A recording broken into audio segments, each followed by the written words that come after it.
Hi there. I hope you're all staying well and healthy and safe in these strange times. I thought it might be quite interesting to help to pass the time if you're at all interested in the piano, or you're a piano player, or you're learning to play the piano. I thought it might be interesting to run through a Keane song, and I can show you how I play it. And I thought I'd start with Somewhere Only We Know, since I know it's one that a lot of people are very fond of, and also it's quite easy to play. um, and the reason it's easy to play is, well, firstly, my original idea for the song was to do something that had these kind of driving piano chords, rhythmically driving the song along. A bit like Heroes by David Bowie. That was the little reference I had in my head. And the second reason is that I'm not a very technical piano player, so simple is good. And it also means that if you're a beginner, it should be quite easy to have a go at it. You kind of need quite big hands to play it. There's lots of octaves in the song, but if your hands aren't big enough to stretch between the full range of notes, then just leave out the top note or the bottom note and it'll still sound pretty good. So the introduction, basically, again, quite simple driving chords, but there are just a few little bits where I sort of vary the note within the chord just to make it a bit more interesting and give you some sense of movement within the simple chords. And it goes like this.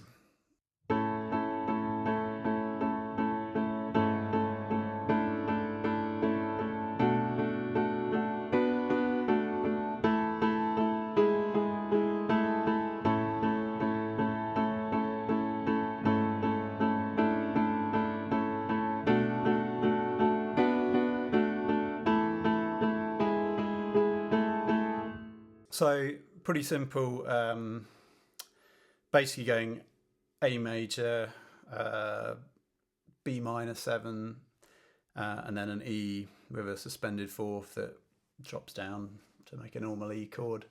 They're all of those little variants on chords, like a minor seventh or a fifth or suspended fourth or whatever. They all sound complicated, but they're basically just very slight variations to a simple major or minor chord. But they do add a little bit of interest. And sometimes, if you're trying to work out a song, as I've found myself many times, if you're trying to work out someone else's song, it can be those little details that it can be hard to work out. The verse is essentially the same, but it's slightly simplified. It just goes like this.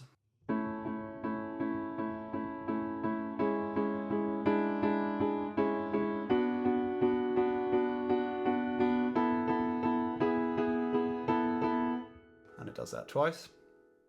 For the pre-chorus, again, quite simple chords. Basically F sharp minor, C sharp minor, D and E. But again, some little variations that just keep it moving and not getting too kind of ploddy, hopefully. So it goes like this.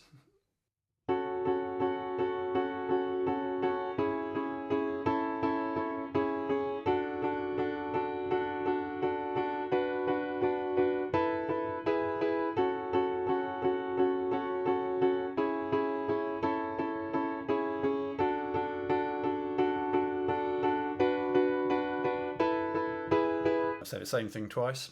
Then it goes back into the verse, which is second verse, which is kind of the same as the introduction.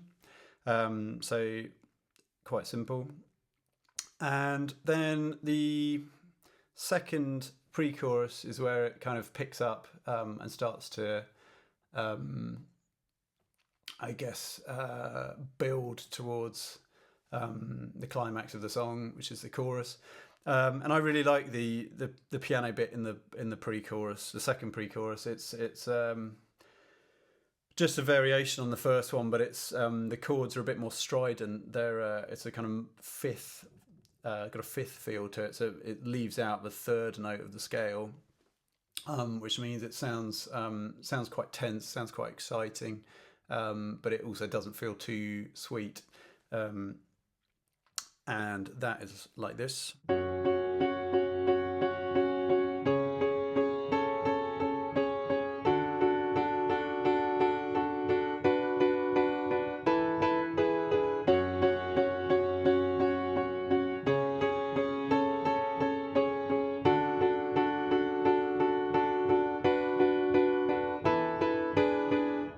So again, same chords as the first one, but just different inversions for the first two to give it a bit more drama.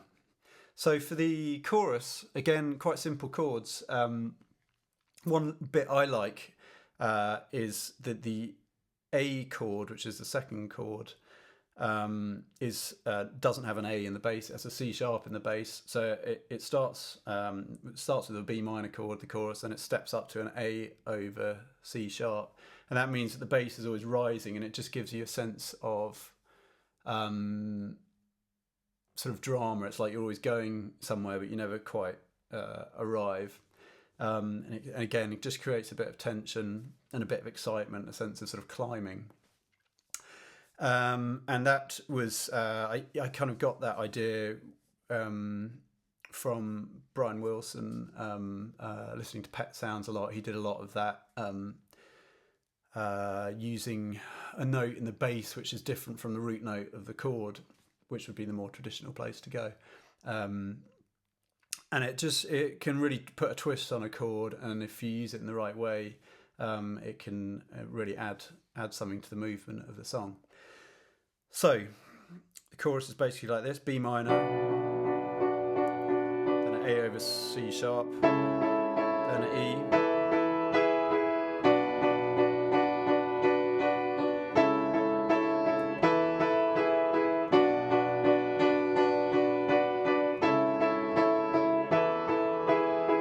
and then it goes into these D major and E major sixth chords, which is like a normal D but with the A changed to a B, and with an E it would be a normal E but with the B changed to a C sharp. So it goes.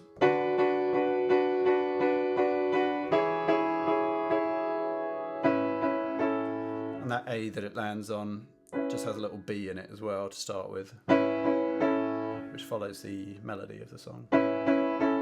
So it's...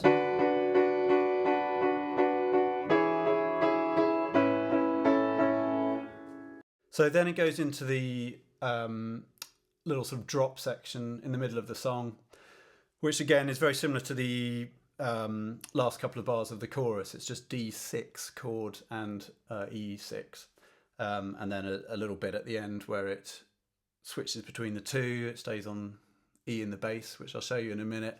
But a little bit of trivia is I think I subconsciously stole that bit from the song Tongue by R.E.M.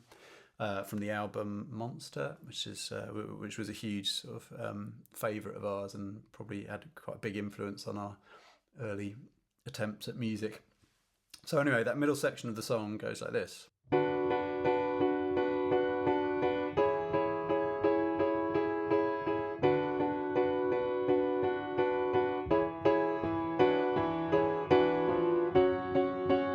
And then you're back into the pre-chorus, and there's that nice little climbing bit there, and then you're back into the pre-chorus, which is the same as the second pre-chorus, just those kind of strident fifth chords. And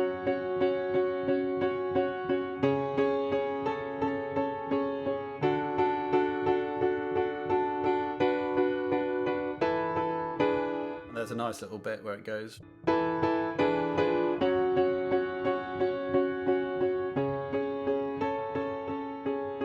Which again just adds, I don't know, a bit of drama, makes that second pre-chorus slightly different from the first one. And it's just a little thing that catches your ear and hopefully makes the the simplicity of the chords slightly more interesting. And then it's back into another chorus, which is the same as the previous chorus.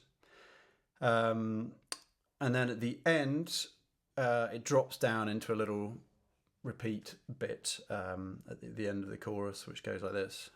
So again, it's actually quite similar to the that drop section in the middle of the song.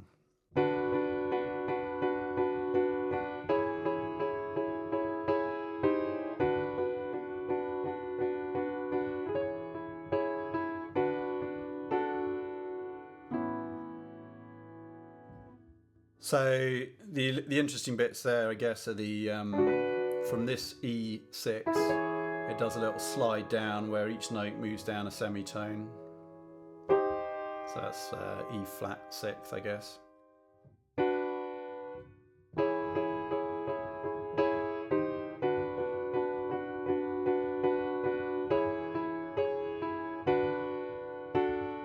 And then the last chord is actually an A with a ninth in it, so a B. An A with a B in it, like that.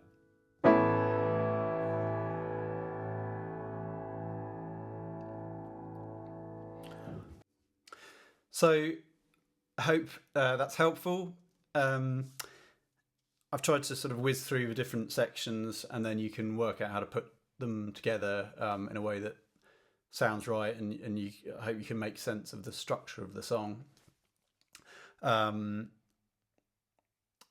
it basically goes introduction, first verse, first pre-chorus, second verse, second pre-chorus, first chorus, then a little drop bit, and then second pre-chorus, second chorus, and then it actually repeats the chorus chords with a slightly different vocal melody over the top of it, and then there's a little drop section at the very end. And I'll play it through in its entirety now and try and get it right, and hopefully that might help to see whether different pieces fit together.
So there it is. I probably added in a couple of extra bits or made a couple of mistakes as usual. But I hope that helps. And if you're interested in any more, let me know which songs would be most interesting to learn, and I'll see if I can help. Stay safe, and we will see you soon.